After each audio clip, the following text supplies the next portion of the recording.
Hello hi எல்லாருக்கும் வணக்கங்க. Welcome back to our channel. So இன்றைக்கி நாம் ஒரு சூப்பரான நாட்டுக்கோழி குழம்பு பார்க்க போகிறோம். நாட்டுக்கோழியில் தண்ணி குழம்பு எப்படி செய்கிறதுன்னு தான் இன்றைக்கி பார்க்க போகிறோம். இது இட்லி, தோசை, ரைஸ்க்கு எல்லாத்துக்குமே ரொம்ப நல்ல காம்பினேஷனாக இருக்கும். வீடியோக்குள்ளே போகிறதுக்கு முன்னாடி இது வரைக்கும் நம்ம சேனலை சப்ஸ்கிரைப் பண்ணலைன்னா மறக்காமல் சப்ஸ்கிரைப் பண்ணிவிடுங்க. ஃபஸ்ட்டு நம்ம குழம்புக்கு ஒரு தேங்காய் பேஸ்ட் அரைக்க போகிறோம். அதுக்கு நான் தேங்காய் எடுத்து வச்சுருக்கேன். இதில் பார்த்திங்கன்னா ஒரு 4 ஸ்பூன் போல் பொட்டுக்கடலை அதையும் இதில் சேர்த்திக்கலாம். அப்புறம் கொஞ்சமாக சோம்பு சேர்த்திக்கலாம், பெருஞ்சீரகம். தண்ணி விட்டு நல்லா நைஸாக அரைச்சி வச்சுக்கலாம். அப்புறம் இங்கே குழம்புக்கு தேவையான எல்லாமே ரெடியாக இருக்குது. வெங்காயம், பச்சை மிளகாய், 2 தக்காளி. இந்த சிக்கன் குழம்புல உருளைக்கிழங்கு சேர்த்து நான் செய்ய போகிறேன். நீங்களும் ட்ரை பண்ணி பாருங்கள், ரொம்ப நல்லாயிருக்கும் டேஸ்ட்டு. அப்புறம் இஞ்சி பூண்டு பேஸ்ட்டு. அப்புறம் இங்கே நாட்டுக்கோழி க்ளீன் பண்ணி வாஷ் பண்ணி வச்சுருக்கேன். ஸோ அவ்வளோதான், எல்லாமே ரெடியாக இருக்குது. குழம்பு செய்ய ஸ்டார்ட் பண்ணிடலாம். நான் இன்றைக்கி குழம்பு குக்கரில் தான் செய்ய போகிறேன். 1 pot ரெசிபி. குக்கரில் 2 ஸ்பூன் எண்ணெய் ஊற்றி சூடாயிட்ருக்கு. எண்ணெய் சூடானதும் கொஞ்சமாக சோம்பு சேர்த்திக்கலாம். லைட்டாக சோம்பு ஃப்ரை ஆனதுக்கப்புறம் கட் பண்ணி வச்சுருக்கிற சின்ன வெங்காயத்தை இதில் சேர்த்திக்கலாம். பெரிய வெங்காயம் விட சின்ன வெங்காயம் சேர்த்து செஞ்சு பாருங்கள். நான்வெஜ்ஜுக்கு எல்லாத்துக்குமே ரொம்ப நல்லாயிருக்கும் டேஸ்ட்டு. ஸோ வெங்காயம் நல்லா வதங்கட்டும்.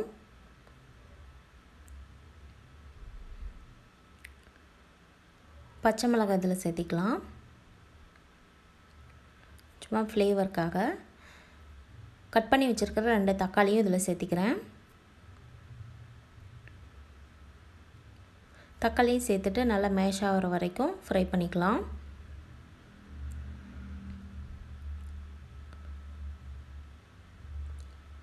ஸோ பாருங்கள், நல்லா மசிஞ்சிருச்சு. இதில் இஞ்சி பூண்டு பேஸ்ட்டை சேர்த்திக்கலாம். இஞ்சி பூண்டோட ராஸ்மல் போகட்டும். அந்த டைமில் நம்ம உருளைக்கிழங்கு தோல் சீவிட்டு இது மாதிரி கொஞ்சம் ஓரளவுக்கு பெரிய சைஸாகவே கட் பண்ணி வச்சுக்கலாம். பாருங்கள், நல்லா வதக்கியாச்சு. இஞ்சி பூண்டு போட்டதுனால கொஞ்சம் அடி பிடிக்கிற மாதிரி இருக்கும். ஸோ கைவிடாமல் கிளறிட்டே இருங்க. க்ளீன் பண்ணி வச்சுருக்கிற சிக்கனையும் இதில் சேர்த்திக்கலாம். சிக்கன் நல்லா வதக்கி விடுங்க, அப்போ தான் நம்மளுக்கு அந்த சிக்கன் ஸ்மெல்லாம் வராது சாப்பிடும்போது.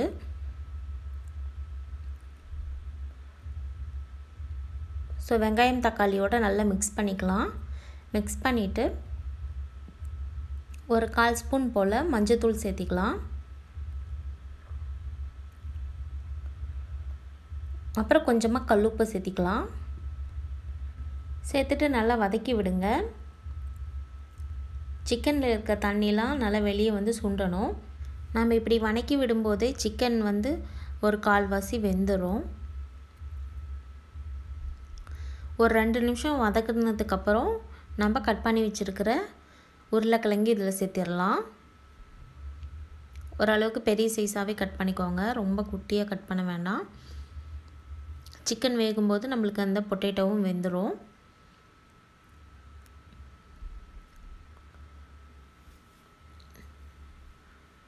ஸோ பொட்டேட்டோ சேர்த்து செஞ்சு பாருங்கள். அந்த சிக்கனில் இருக்க ஃப்ளேவர்லாம் அந்த பொட்டேட்டோவில் இறங்கி சாப்பிடும்போது ரொம்ப நல்லாயிருக்கும். ஸோ நல்லா வதங்கிடுச்சு. இந்த டைமில் நான் சிக்கன் மசாலா பவுடர் சேர்த்திக்கிறேன், ஒரு 2 ஸ்பூன் அளவுக்கு. அப்புறம் காரத்துக்கு தகுந்த மாதிரி நீங்கள் தனி மிளகாத்தூள் கூட சேர்த்திக்கோங்க. நான் இன்றைக்கி 1 ஸ்பூன் தனி மிளகாத்தூள் சேர்த்திக்கிறேன். ஸ்பைசி அதிகமாக வேணும்னா நீங்கள் கூட மிளகாத்தூள் சேர்த்திக்கோங்க. மசாலா பவுடர் எல்லாம் சேர்த்தாச்சு. எல்லாத்தையும் நல்லா மிக்ஸ் பண்ணிக்கலாம். உங்களுக்கு ஸ்பைசி எந்த அளவுக்கு வேணுமோ அந்த அளவுக்கு நீங்கள் மசாலா பவுடர் ஆட் பண்ணிக்கலாம். இது வந்து பார்த்திங்கன்னா காரம் வந்து ஓரளவுக்கு கம்மியாக தான் இருக்கும். ஸோ பவுடரையும் சேர்த்துட்டு ஒரு நிமிஷம் இது மாதிரி நல்லா மிக்ஸ் பண்ணிக்கலாம். ரொம்ப ட்ரையாக இருந்ததுன்னா நீங்கள் கொஞ்சம் தண்ணி கூட சேர்த்திக்கோங்க, ஒன்றும் பிரச்சனை இல்லை.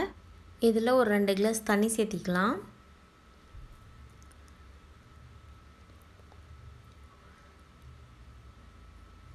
தண்ணி சேர்த்துட்டு கொஞ்ச நேரம் வேகட்டும். குழம்பு ஒரு கொதி வரட்டும். அதுக்கப்புறம் நம்ம அரைச்சி வச்சுருக்கிற தேங்காய் பேஸ்ட்டு இதில் சேர்த்துடலாம். உங்களுக்கு கிரேவியாக வேணும்னா இந்த அளவுக்கு தண்ணியே போதும். குக்கரை மூடி 2 விசில் விட்டு இறக்கிடுங்க. தேவையான அளவுக்கு உப்பு போட்டு சிக்கன் கிரேவி நல்லாயிருக்கும். ஸோ தேவையான அளவுக்கு உப்பு சேர்த்திக்கலாம்.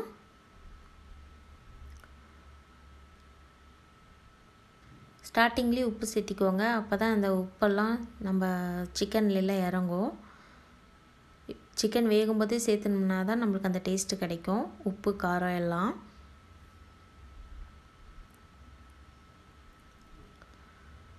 ஸோ அதை மூடி வச்சிடலாம். கொஞ்ச நேரத்துக்கு அப்புறம் பார்த்தீங்கன்னா குழம்பு நல்லா கொதிக்க ஆரம்பிச்சிருச்சு. ஸோ இந்த டைமில் நம்ம தேங்காய் பேஸ்ட்டை இதில் சேர்த்திக்கலாம்.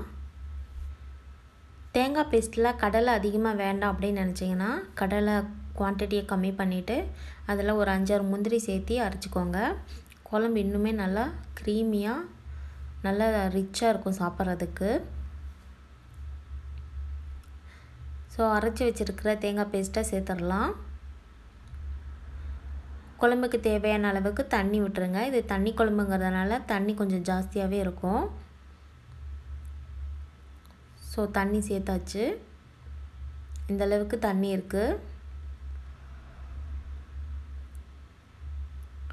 ஸோ உப்பு காரம்லாம் கரெக்டாக இருக்கான்னு செக் பண்ணிக்கோங்க. ஸோ கொஞ்சமாக கொத்தமல்லி சேர்த்துட்டு குக்கரை மூடி போட்டு மூடிடலாம். 2 விசில் வந்தால் நம்மளோட சிக்கன் குழம்பு ரெடி ஆயிடுச்சு. என்கிட்ட கருவேப்பிலை இல்லை, அதனால தான் நான் கொத்தமல்லி சேர்த்துருக்கேன். ஸோ விசில் வந்ததுக்கப்புறம் ஓப்பன் பண்ணி பார்க்கலாம். ஸோ பாருங்கள், சூப்பராக நம்மளோட சிக்கன் குழம்பு ரெடி ஆயிடுச்சு. நல்லா வாசனையாக இருக்குது. ஸோ குக்கர்லேயே ரொம்ப ஈஸியாக இது மாதிரி சிக்கன் தண்ணி குழம்பு செஞ்சு பாருங்கள். கடைசியாக கொத்தமல்லி இலையை சேர்த்திக்கலாம். அவ்வளோதான், சூப்பராக இருக்கும். உங்களுக்கு வேணும்னா நீங்கள் பெப்பர் பவுடரை சேர்த்து ஒரு 2 நிமிஷம் கொதிக்க விடுங்க. நல்லா காரசாரமாக இருக்கும். ஸோ பாருங்கள், சிக்கன்லாம் நல்லா வெந்துருச்சு.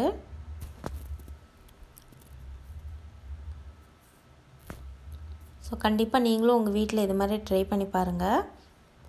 ஸோ இது இட்லி, தோசைக்கு எல்லாத்துக்குமே ரொம்ப நல்ல காம்பினேஷனாக இருக்கும். ஸோ பாருங்கள், பார்க்கவே ரொம்ப அட்டகாசமாக இருக்குது. நாட்டுக்கோழி கிடைக்கும்போது இது மாதிரி ட்ரை பண்ணி பாருங்கள். ப்ராய்லருக்கு அந்த அளவுக்கு நல்லா இருக்காது, நாட்டுக்கோழியில் செஞ்சால் ரொம்ப நல்லாயிருக்கும். நான் இன்றைக்கி இந்த குழம்பை இட்லி கூட சேர்த்து சாப்பிட போகிறேன். நீங்களும் ட்ரை பண்ணி பார்த்துட்டு ஃபீட்பேக் சொல்லுங்கள். தேங்க்யூ.